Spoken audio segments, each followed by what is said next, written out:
अस्सलाम वालेकुम। SM news के साथ मैं हूं इश्तियाक अली। खबरों का सिलसिला बढ़ाते हुए खबर शामिल करते हैं ओकमवाला बंगला से। एसएचओ थाना ओकमवाला बंगला की जुराय पेशा अफराद के खिलाफ कार्रवाइयाँ जारी। कार्रवाइयाँ करते हुए इश्तिहारी मुजरम गिरफ्तार कर लिया। इसी हवाले से मज़ीद तफसीलात जानते हैं अपने नुमाइंदे इरशाद अहमद से। जी इरशाद, बताइएगा क्या तफसीलात हैं आपके पास?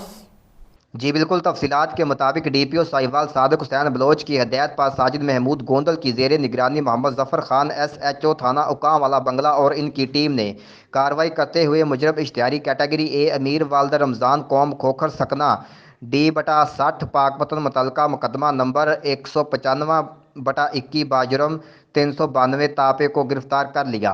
अहले इलाका की जराइम पेशा अफराद को गिरफ्तार करने पर एसएचओ थाना उकाम वाला बंगला जफ़र खान को दवाएं दी और डीपीओ साहिवाल का खसूसी शुक्रिया अदा किया कि जिन्होंने जफ़र खान एसएचओ जैसे अफसर को हमारे इलाका में तैनात किया, जो मज़लूम लोगों के दादरसी और मुजरमों के लिए खौफ की अलामत है। जी बहुत शुक्रिया इरशाद, तफसीलात से आगाह करने के लिए।